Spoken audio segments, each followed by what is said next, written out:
Doctor, buenas tardes, bienvenido, doctor Zambrano. Le preguntábamos si se cumplen los requisitos para que el tribunal que está analizando la apelación al recurso de habeas corpus que dio la libertad al ex vicepresidente Jorge Glass le dé la razón a la tesis o a la teoría que plantea el Procurador General del Estado de la nulidad de este recurso. ¿Existen las condiciones, existen los requisitos o no cabe en este caso la nulidad? Buenas tardes, bienvenido.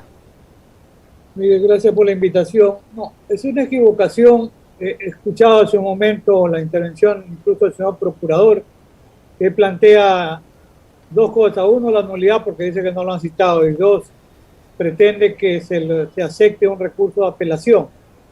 Hay una equivocación porque el SNAI, que es la institución del Estado que tiene bajo su control y tutela la responsabilidad por la situación de los privados de la libertad en el Ecuador, fue convocada, se convocó también al Ministerio de Gobierno y se convocó a la policía. Es decir, no es que se actuó con desconocimiento. Además, era público, por lo menos para las autoridades de gobierno, que se había presentado, se pretendía una acción extraordinaria de protección. De eso, a través con propiedad, una acción de habeas corpus, que tenía que reclamar por vulneraciones a la privación de la libertad del ciudadano Glass Espinel. Cabe, y esto hay que ser muy claro, se puede plantear un habeas corpus, y ahora lo ha dicho ya la Corte, incluso constitucional, en el 365, la sentencia que en estos días se la ha traído con mucha frecuencia, claramente determina que cabe el habeas corpus para las personas que están con prisión preventiva, o sea, donde hay un proceso, como para aquellas que se encuentran ya cumpliendo una condena, que era un tema que antes se había discutido, ya la Corte dijo que no. También las personas privadas de la libertad y sometidas a condena, como el ciudadano Jorge Glass, tenían y tienen derecho a una acción de habeas corpus. O sea, no carece de sentido la pretensión del procurador, porque el Estado ecuatoriano, a través del SNAI, fue prevenido de que se estaba sustanciando una acción de habeas corpus. Entonces, de acuerdo con la Constitución, los hechos, porque se dice, a ver, es que se afirmó la accionante, y que tal vez es importantísimo dejar en claro que sí había la competencia, porque aquí escucho en los diferentes amigos jurídicos que son interesados, porque no son terceros imparciales, que la competencia la tenía la Corte Nacional. Por otro caso, que tiene que ver con ciudadanos extranjeros, pues es otro tema. Y alguien ha dicho, es que hay que aplicar la universalidad de las resoluciones. No, tiene que analizarse y resolverse caso a caso. Yo he dicho, es diferente la situación del ciudadano Jorge Glass a la del ciudadano extranjero o la del ciudadano J.R. Roldán. Son estadios totalmente diferentes. Entonces, primero, ¿tenía competencia o no el juez de Manglar Alto? Porque eso es importante. Sí tenía competencia, ¿en razón de qué? Porque es juez multicompetente y determina la propia Ley Orgánica de Garantías Jurisdiccionales y Control Constitucional. Claro, prima facie un juez de garantías penitenciarias, pero allí no hay juez de garantías penitenciarias. Quien hace las veces juez de garantías penitenciarias es multicompetente, o sea, competencia múltiple, incluyendo las garantías penitenciarias. Uno. Dos, que la señora accionante escogió la parroquia Manglar Alto del Cantón Santa Elena. Sí, es válido, totalmente válido. ¿Por qué razón? Porque es el domicilio de la señora. Y la ley dice que si no se conoce el lugar donde se encuentra privado de la libertad, el PPL, en este caso el ciudadano Jorge Glass, cualquier persona puede ir incluso ante el juez de su domicilio. La señora vive en Manglar Alto y fue ante el juez de Manglar Alto. Está pero perfectamente cubierto el tema de la competencia. Y en cuanto a los presupuestos fácticos, ¿cuál era la afirmación? Que no aparecía el ciudadano Jorge Glass. Es una persona que lo conoce por cuestiones políticas, que lo iba a visitar. Si no lo encuentra, ¿qué dice? No aparece. Y esto fue un suceso después de un enfrentamiento dentro de la cárcel. O sea, de acuerdo con la propia Constitución, en el tema de las acciones constitucionales, se presumen ciertos los hechos que afirma el accionante. O sea, si se decía, es que todo el mundo sabía que estaba en la Tacunga, el SNAI supo o no de la acción de habeas corpus, lo supo, que era lo correcto. El SNAI hubiera comparecido, lo ponía como estamos usted y yo conversando al ciudadano Jorge Glass, lo sentaba y decía, vea, aquí está el ciudadano Jorge Glass. Aquí está, se conoce dónde está detenido. Exacto. Es mentira que no se sabe dónde está detenido. El SNAI omitió probar en dónde se encontraba. Por eso dice la Constitución, los hechos se presumen ciertos. ¿Quién tenía que probar? Lo contrario, el SNAI. Esto hay que ser muy enfático. Y el SNAI no lo hizo, y el SNAI representa al Estado. Así es, entonces la competencia por razones de territorio y por la materia sí está asegurada ante los jueces provinciales de Santa Elena. Lo que los jueces resuelvan, ni usted ni yo lo sabemos. Todavía no encontramos una bola mágica para saber qué van a resolver. Una apelación puede tener, yo sostengo, por lo menos 3 escenarios posibles. Y en este caso, doctor Zambrano, ¿cuáles son esos escenarios? Tomando en cuenta la fuerte presión mediática que existe sobre el tema, usted habrá visto en las últimas horas que incluso desde sectores de periodísticos se ha difundido un video en contra del ex vicepresidente Glass con acusaciones bastante serias que no se ha podido contrastar, cuya veracidad no se ha podido comprobar. De hecho, ahí hay una descoordinación entre el audio y el movimiento de los labios del video. En fin, es un producto que se ha ido repitiendo y se ha ido pasando en diferentes medios de comunicación horas antes de esta audiencia. ¿Usted cree que en medio de esta presión, insisto, a nivel político, a nivel mediático, esto no va a influir en la decisión que deba tomar este tribunal, más allá de que actúe apegado a derecho? ¿Cree que esto pueda influir negativamente en la resolución que adopte el tribunal? Veamos qué pasa, porque mire, la propia Constitución, en el artículo 76, establece como una de las garantías del derecho al debido proceso ser juzgado por un tribunal imparcial, independiente y que tenga conocimiento o competencia. Hay una guerra mediática, lo que se llama, que ustedes saben bien porque hacen comunicación, y como digo, hacen comunicación crítica y está muy bien. Existe el llamado lawfare, el lawfare jurídico, es una guerra jurídica. Lamentablemente, y hace unos días intervenía en un conversatorio donde hablábamos del tema de la tutela, de la protección que el Estado le debe a toda persona y la incidencia negativa que puede tener y que tiene la política. Y en este caso, cierto sector y algunos medios de comunicación, no todos por supuesto, que toman partido y van creando una corriente de opinión adversa que termina también presionando a los jueces que tienen que resolver.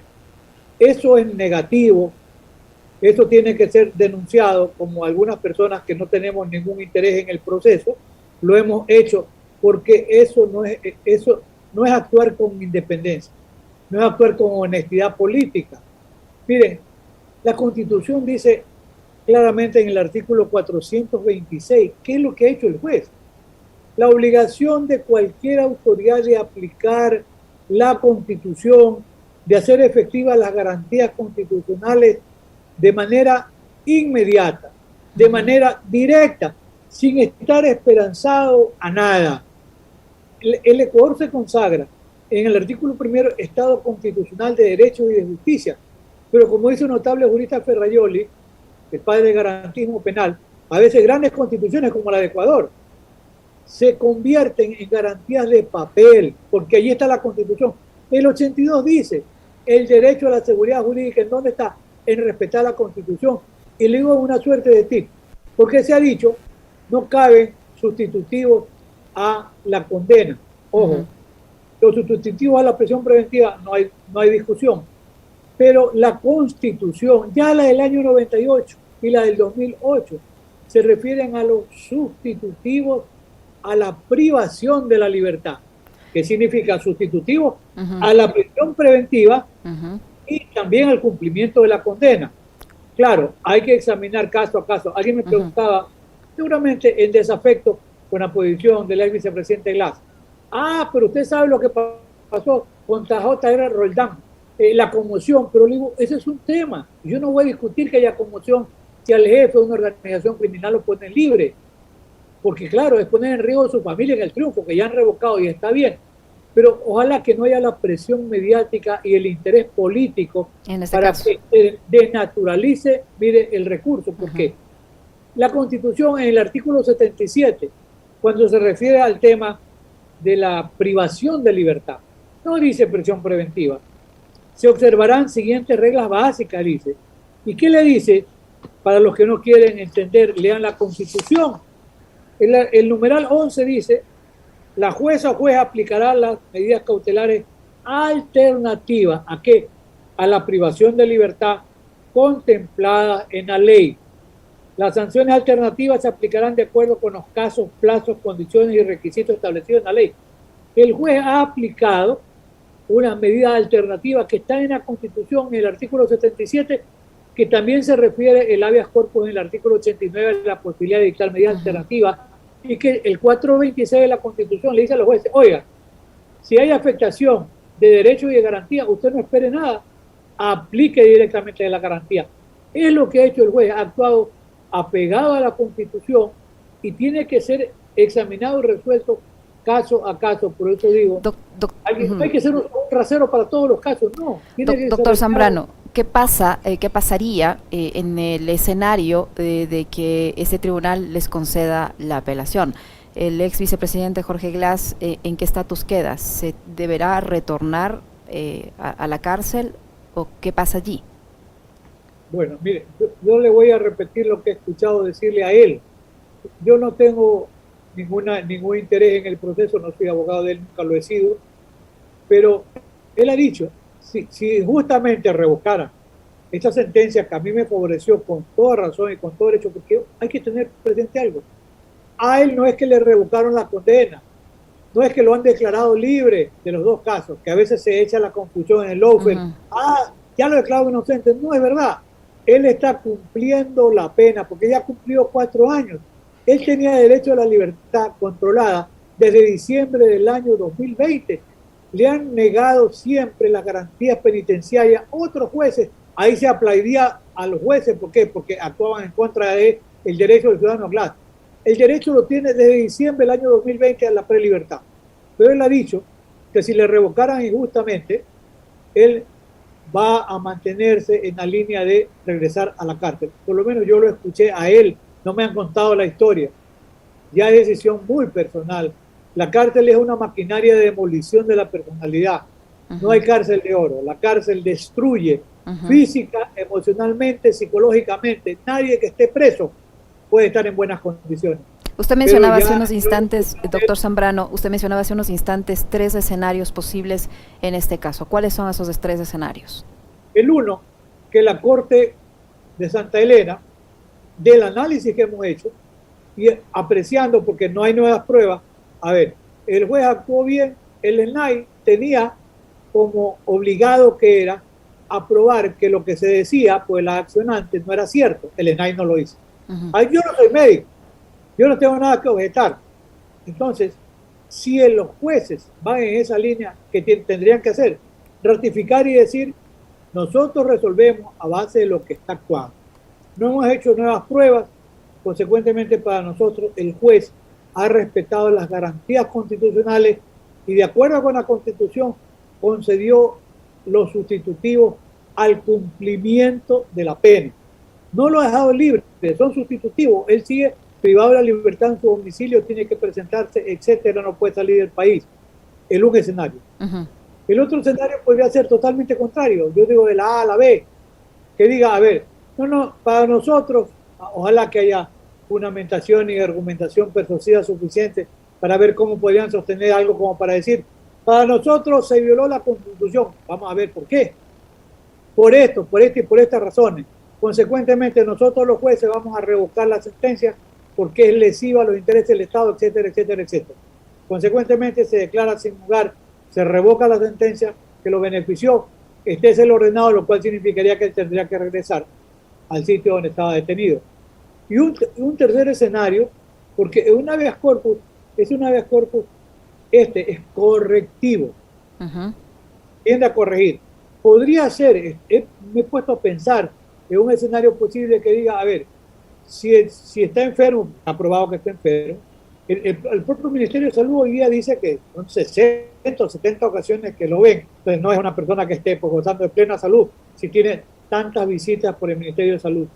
Puede ser que digan, pero nosotros para proteger su salud tenemos que enviarlo a un hospital en las mismas condiciones que están en el domicilio. O si tiene problemas mentales, bueno, para una valoración psiquiatra enviémoslo a un centro donde puede haber un estudio neurocientífico de su estado de salud. Esa sería una suerte de habeas corpus también correctivo en una tercera línea.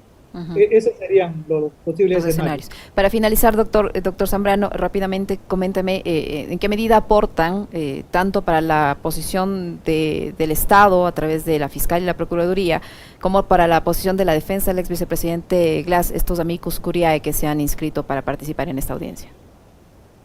Están en las dos líneas. La mayoría en contra de la decisión del juez que le otorgó el habeas corpus. Una minoría que dice, en esta línea más o menos que yo mantengo, la técnica ya de cada uno, de decir, bueno, de acuerdo con la Constitución, procedía o no, sí.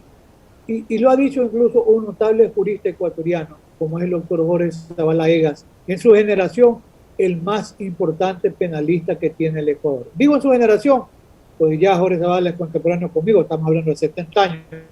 Entonces, porque yo he escuchado constitucionalistas más jóvenes, pero que hoy día decía yo en la mañana cuando me preguntaban por fulano, Antonio Mengano, dije, pero lamentablemente ellos han perdido la objetividad y la imparcialidad, porque son abiertamente contrarios a cualquier propuesta que proviniese de la línea correísta, entonces no tienen imparcialidad académica para poder opinar. Pero juristas como Jorge Zavala han dicho exactamente lo que hemos comentado aquí. Era procedente, la persona podía comparecer ante ese juez, el juez le dio sustitutivo, no le ha revocado las condenas y él sigue cumpliendo las condenas en su domicilio. Es lo que se llama en Colombia cumplir, se llama pena por casa. Pena por casa. Esto está en cualquier parte del mundo civilizado, lo dice el sistema interamericano de derechos humanos, pero lamentablemente se pierde la objetividad cuando se opina, se comenta o se cuestiona, no con absoluta imparcialidad académica, sino con el sesgo que lamentablemente produce la influencia política. Para finalizar, doctor Zambrano, ¿se pudo verificar si en este caso, como hizo la petición la Embajada de Alemania, pudo participar como observadora de esta audiencia? ¿Está haciéndose efectiva esta petición? Yo no conozco el detalle, pero la Embajada Alemana, yo tampoco sabía que el ciudadano Jorge Glass tenía nacionalidad alemana. Y está bien que lo haga un país como Alemania, ¿por qué? Porque todos los países en cualquier parte del mundo tienen la obligación de velar por la seguridad jurídica de sus connacionales. Ojalá que se haya hecho presente alguien de la embajada y eso de alguna manera ponga en alerta también al Estado ecuatoriano, porque en el mismo tema de Jorge Glass hay actuaciones ya del sistema interamericano de derechos humanos que le dicen al Estado ecuatoriano, oiga, usted vele por la seguridad de este ciudadano. Y le reitero, se le han negado en algunos momentos la acumulación de la pena para poder pasar de un régimen a otro, en argumento, por ejemplo, de que no está concluido el caso Singre. Pero es una barbaridad, porque ni usted ni yo tenemos una bola mágica si no cambiamos de profesión para adivinar qué va a pasar en el caso Singre. Pasará lo que tenga que pasar. Claro. Pero eso no impide la acumulación de las penas. ¿Para qué? Para tener un tratamiento penitenciario adecuado ¿a qué? Al monto de la pena que debe efectivamente cumplir. Ese es el punto. Muchísimas gracias, doctor, por su tiempo, por la información que nos ha proporcionado. El doctor Alfonso Zambrano Pasquel, abogado especializada en defensa penal, que ha estado con nosotros. Muy amable, doctor. Muchísimas gracias. No, a usted siempre comprometido con poder opinar con objetividad y con el criterio que da la experiencia y el conocimiento. Muchísimas gracias. Tengan buenas tardes. A usted, doctor. Muy amable. Muchas gracias.